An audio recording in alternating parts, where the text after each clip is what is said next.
Pourquoi la promotion du général Bekoo Abondo rompt avec 13 ans de prudence à Etoudi? Un décret. 3 lignes.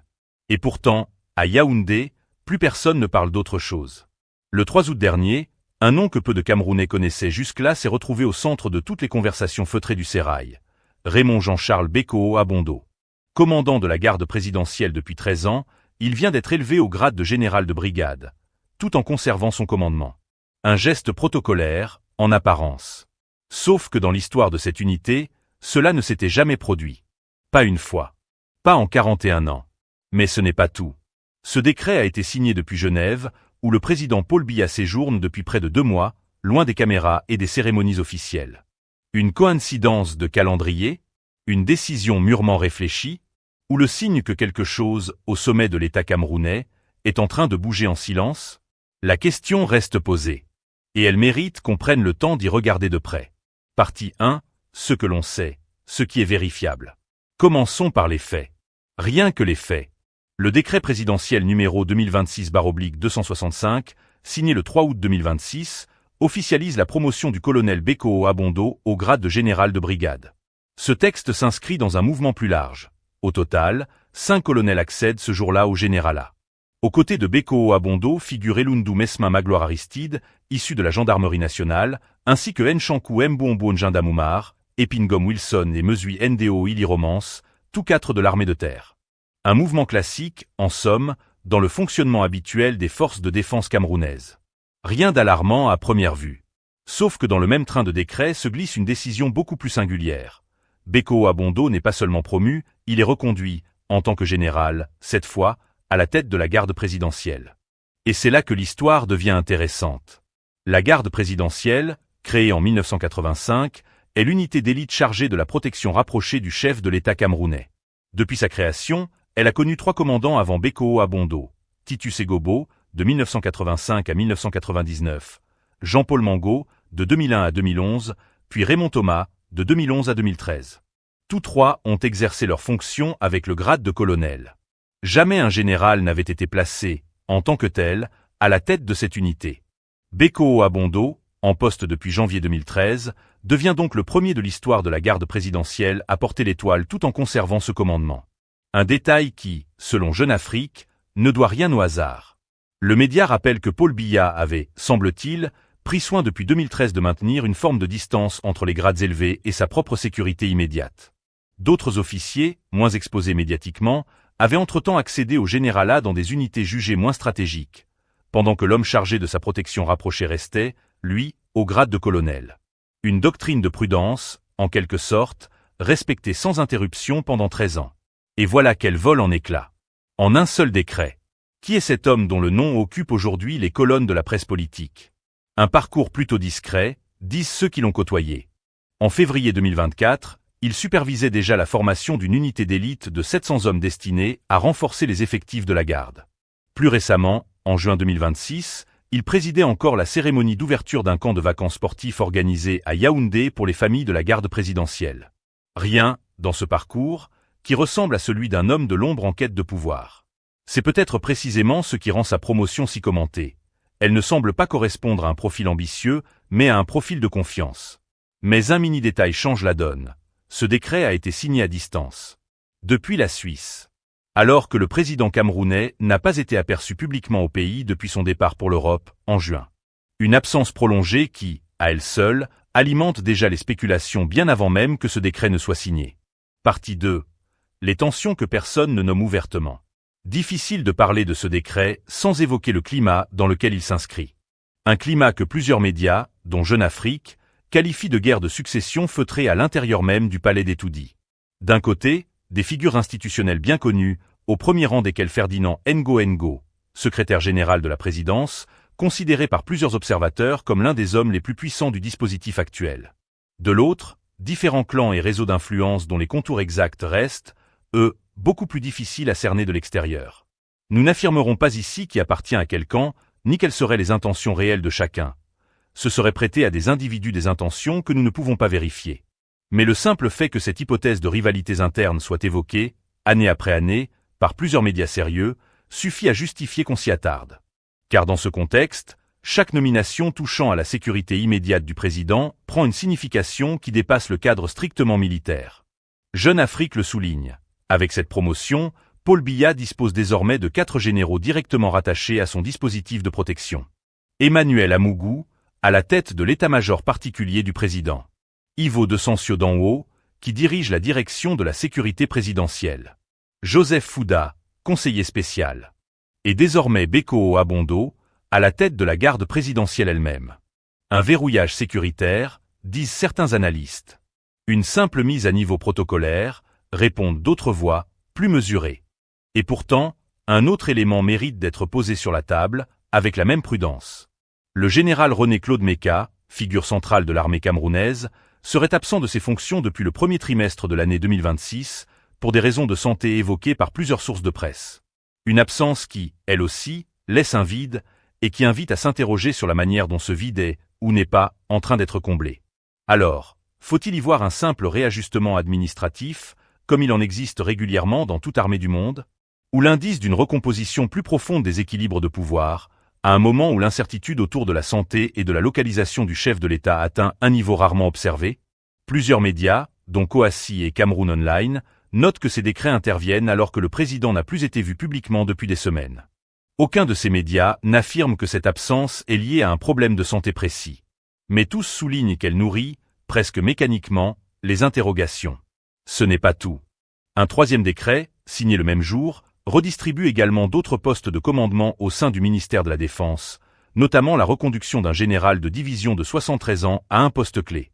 Un âge qui, lui aussi, alimente les spéculations sur la manière dont l'appareil sécuritaire camerounais se prépare, ou non, à une transition. Partie 3. Décryptage.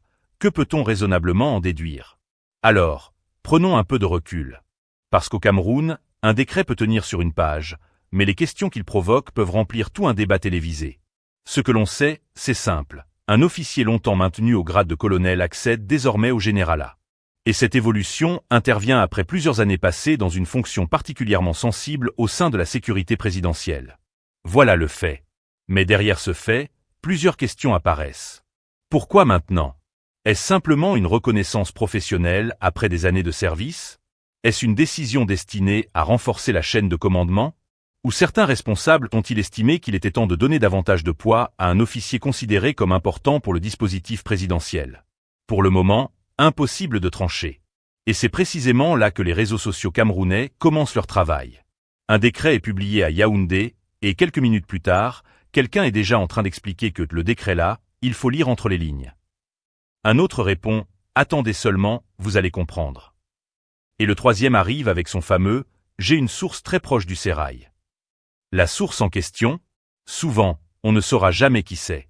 Mais derrière les plaisanteries, il existe une vraie question.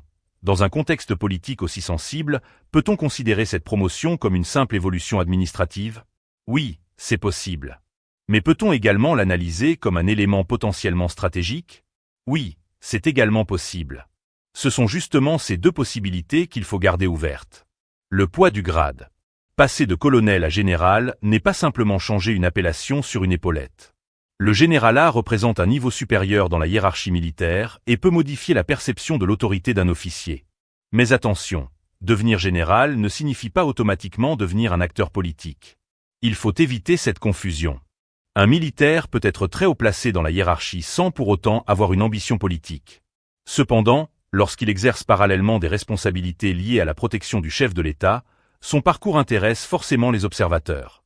Pourquoi? Parce que la sécurité du sommet de l'État n'est jamais un sujet totalement banal. Et dans une période où les questions de succession, de stabilité institutionnelle et d'avenir politique occupent beaucoup de discussions, chaque changement dans l'appareil sécuritaire peut être regardé avec davantage d'attention. La question de la loyauté. Il y a également un autre mot important, la loyauté.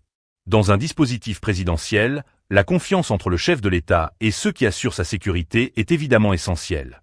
Une promotion pourrait donc simplement être interprétée comme une marque de confiance ou comme la reconnaissance d'un parcours professionnel. Et cette hypothèse ne doit surtout pas être écartée simplement parce qu'elle est moins spectaculaire. Parce qu'au Cameroun, nous avons parfois tendance à préférer les scénarios compliqués. Quelqu'un est nommé, c'est politique. Quelqu'un n'est pas nommé, c'est encore politique. Quelqu'un est promu, il prépare quelque chose. Quelqu'un n'est pas promu, il a été écarté. Finalement, même quand quelqu'un prend 2 semaines de congé, il y a déjà une théorie de succession derrière.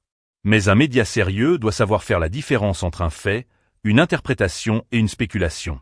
Et la succession dans tout ça, c'est probablement la question la plus sensible. Si demain une transition devait intervenir au sommet de l'État, les responsables chargés de la sécurité présidentielle pourraient évidemment occuper une position particulièrement observée. Mais cela ne signifie absolument pas que cette promotion aurait été décidée pour préparer une transition. Nous n'avons pas suffisamment d'éléments pour l'affirmer. On peut simplement constater que, dans une période où l'avenir du pouvoir camerounais fait l'objet de nombreuses interrogations, le moindre mouvement autour des hommes chargés de la sécurité du sommet prend une importance particulière. Et c'est là toute la subtilité. Il ne faut ni voir un complot derrière chaque décret, ni considérer chaque décret comme totalement dépourvu de signification. Entre les deux, il y a l'analyse. Alors, quel est le vrai message? Peut-être qu'il n'y en a aucun de caché. Peut-être que cette promotion correspond simplement à une évolution professionnelle attendue. Peut-être qu'elle traduit une volonté de renforcer la hiérarchie militaire. Ou peut-être que le contexte politique lui donne une portée supplémentaire que ses auteurs n'avaient même pas nécessairement recherchée.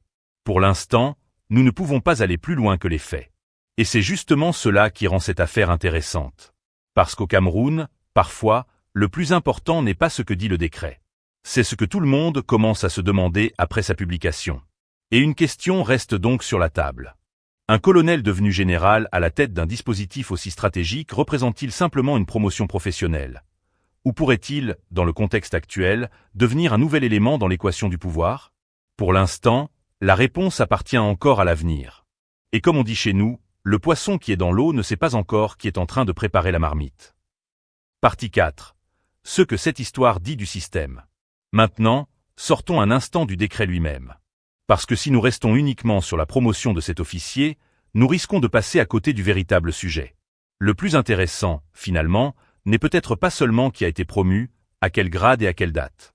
Le plus intéressant, c'est ce que cette séquence révèle sur la manière dont le pouvoir camerounais communique, décide et surtout, laisse les Camerounais interpréter.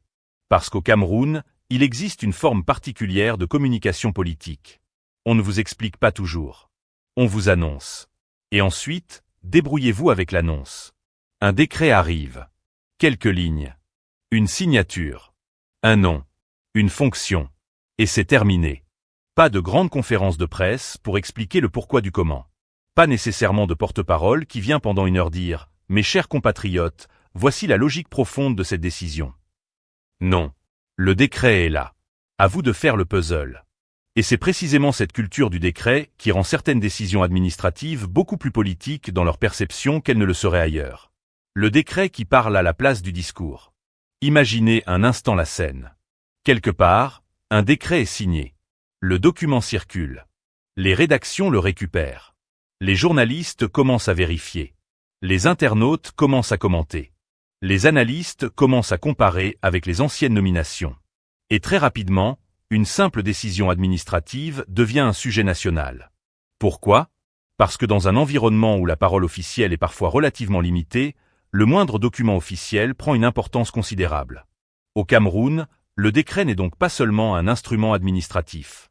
Il peut aussi devenir, volontairement ou non, un instrument de communication politique. Et c'est là que commence la fameuse gymnastique camerounaise. Qu'est-ce que le décret dit?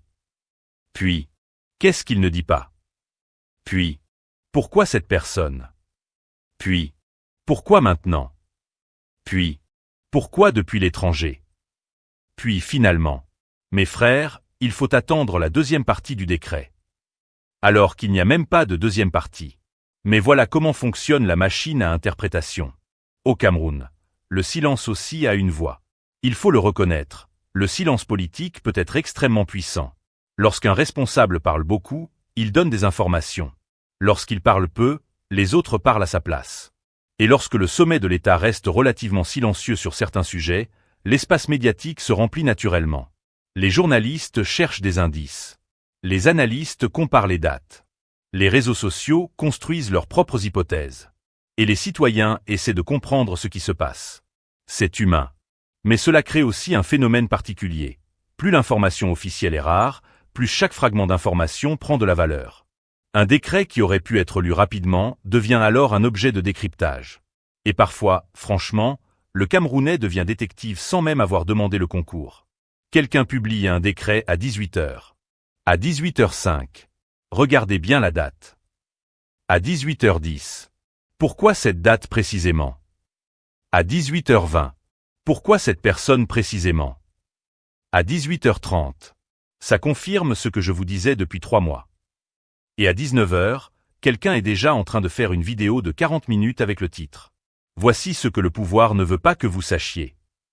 Tout cela à partir d'un document de 2 pages. C'est aussi ça, le Cameroun politique.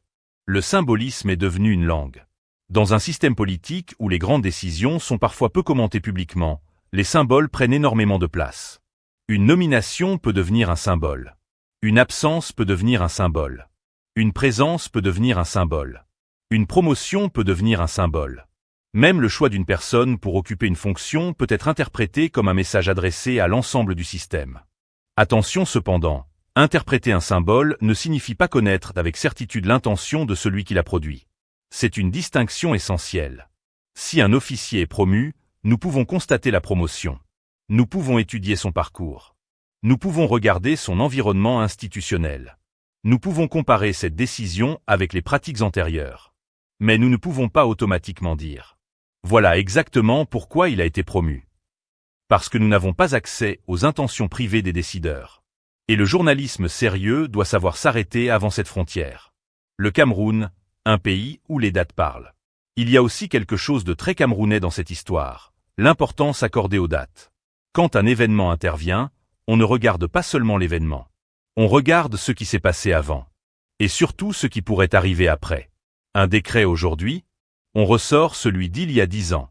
Puis celui d'il y a 20 ans. Puis celui d'il y a 40 ans. Et là, quelqu'un dit « Voilà. Regardez. Depuis 41 ans, ce n'était jamais arrivé. » Et tout le monde ouvre grand les yeux. Parce qu'au Cameroun, une rupture avec une vieille pratique administrative peut devenir un événement politique en soi. Encore une fois, cela ne prouve pas nécessairement qu'il existe une stratégie cachée. Mais cela donne à la décision une dimension particulière. Et cette dimension mérite d'être analysée. La grande question, pourquoi le système laisse-t-il autant de place à l'interprétation? C'est probablement l'une des questions les plus intéressantes de toute cette affaire. Pourquoi les citoyens doivent-ils parfois reconstituer eux-mêmes le contexte autour d'une décision officielle? Pourquoi faut-il chercher les anciennes décisions pour comprendre la nouveauté? Pourquoi faut-il attendre les analyses de la presse pour mettre en perspective un décret? Pourquoi faut-il parfois croiser plusieurs sources pour comprendre une décision qui, officiellement, tient en quelques lignes? Il n'existe évidemment pas une seule réponse. Mais une chose est certaine, lorsque la communication politique est limitée, l'interprétation devient inévitable. Et plus l'interprétation devient importante, plus les rumeurs peuvent également se développer. C'est mécanique. L'information officielle occupe un espace. Le silence laisse un vide. Et dans ce vide, quelqu'un finit toujours par parler. Et quand le vide arrive sur WhatsApp? Ah, ici, nous entrons dans une autre dimension. Parce qu'au Cameroun, le vide informationnel ne reste jamais vide très longtemps. Il y a toujours quelqu'un qui connaît quelqu'un. Mon frère travaille dans un ministère. Ma sœur connaît quelqu'un à la présidence.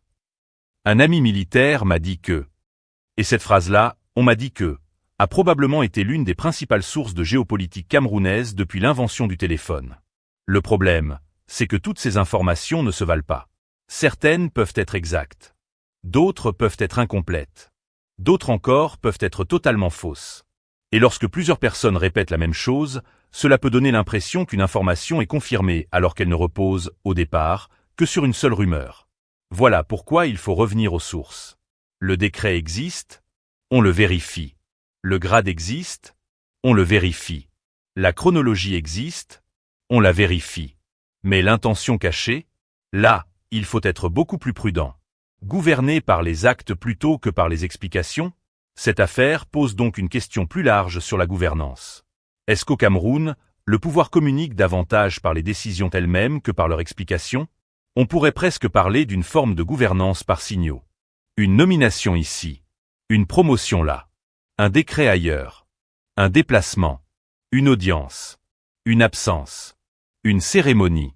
Et progressivement, les observateurs essaient de reconstituer une image globale. C'est un peu comme regarder un film dont certaines scènes auraient été coupées. Vous avez le début. Vous avez la faim. Mais entre les deux, il manque 15 minutes. Alors forcément, le spectateur commence à imaginer ce qui s'est passé. Et en politique, cette imagination peut être extrêmement puissante. Mais attention à la surinterprétation. Il faut cependant éviter un piège. Parce qu'à force de chercher des messages partout, on peut finir par en inventer. Et c'est là que l'analyse politique peut devenir dangereuse. Un changement de grade ne signifie pas automatiquement changement de stratégie. Une nomination ne signifie pas automatiquement préparation d'une succession.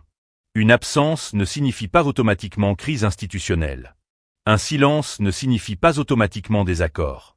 Il faut résister à cette tentation.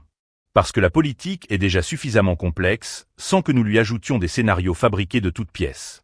Et surtout, un média qui veut être crédible doit accepter de dire « Nous ne savons pas ». Ce n'est pas une faiblesse. C'est une preuve de sérieux. Mais ne rien questionner serait aussi une erreur. L'autre extrême serait de dire « Puisque nous ne pouvons pas connaître l'intention, ne posons aucune question ». Non plus. Parce qu'un changement inhabituel mérite d'être observé. Lorsqu'une pratique est maintenue pendant plusieurs décennies et qu'une nouvelle décision vient rompre avec cette pratique, il est normal que les observateurs demandent pourquoi. Pas pour accuser. Pas pour inventer. Mais pour comprendre. C'est exactement le rôle du décryptage. Le journaliste ne doit pas être celui qui connaît tout. Il doit être celui qui sait quelles questions poser. La politique camerounaise est son art du suspense. Et franchement, il faut reconnaître au système camerounais un talent particulier, le suspense. Chez Netflix, une série vous laisse avec un épisode qui finit sur « à suivre ». Au Cameroun, parfois, un décret vous laisse directement avec « à interpréter ». Et là, chacun produit son propre épisode. Épisode 1, le général est nommé. Épisode 2, pourquoi maintenant? Épisode 3, quel est son rôle? Épisode 4, qui l'a proposé? Épisode 5, que prépare le pouvoir? Épisode 6, la succession. Et finalement, même celui qui a signé le décret ne sait peut-être pas qu'il est devenu le personnage principal d'une série politique nationale. C'est évidemment une caricature. Mais elle révèle quelque chose de sérieux. Lorsque la communication institutionnelle ne répond pas à toutes les interrogations du public, la société produit ses propres explications. Le vrai enjeu, la confiance. Au fond, derrière cette affaire de grade et de décret, il y a une question beaucoup plus importante. La confiance. Lorsqu'une décision est clairement expliquée, elle laisse moins d'espace aux spéculations. Lorsqu'elle est simplement annoncée, les interprétations se multiplient. Et dans un contexte politique déjà chargé, ces interprétations peuvent rapidement devenir des récits concurrents. Les uns diront « c'est simplement une promotion professionnelle ». Les autres « non, il y a forcément quelque chose derrière ». Et chacun cherchera des éléments pour confirmer son propre scénario. C'est ainsi que naissent les polémiques. Ce que cette affaire nous apprend sur le pouvoir. Cette histoire nous rappelle donc quelque chose d'essentiel.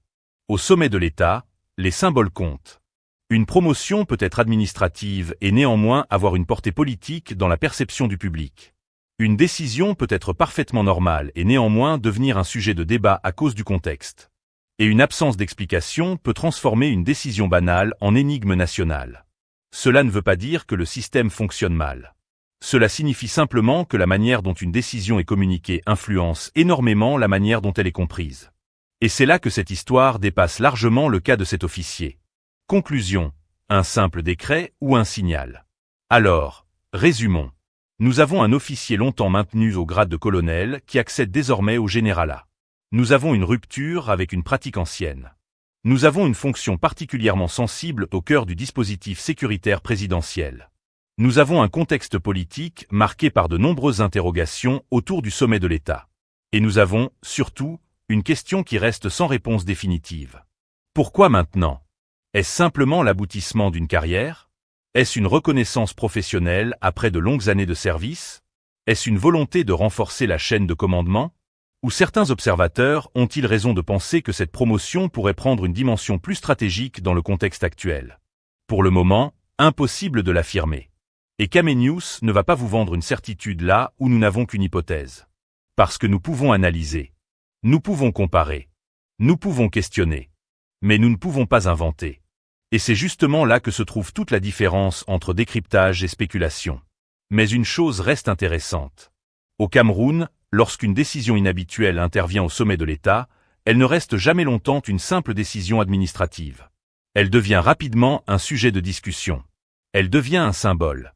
Elle devient parfois un message que chacun essaie de décoder. Et peut-être que c'est cela, finalement, le véritable enseignement de cette affaire. Dans un pays où les grandes décisions sont parfois annoncées avec très peu d'explications, les silences deviennent des phrases, les nominations deviennent des signaux et les décrets deviennent des énigmes. Et nous, pauvres Camerounais, nous voilà encore avec nos lunettes, notre téléphone et notre connexion Internet en train de chercher le mot caché dans un décret de 3 paragraphes. Mais derrière l'humour, la question reste sérieuse. Qui contrôle réellement les équilibres autour du sommet de l'État? Quel poids les responsables sécuritaires peuvent-ils avoir dans une période de transition?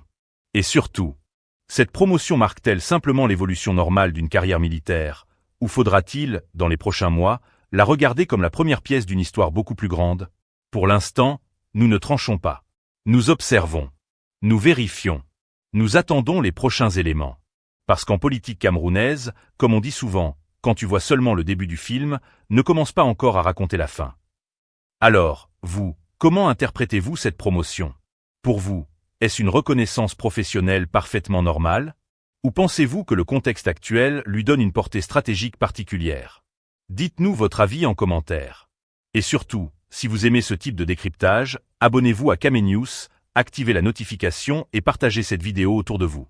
Ici, notre objectif n'est pas de crier plus fort que les autres. Notre objectif est de chercher, vérifier, comparer et analyser.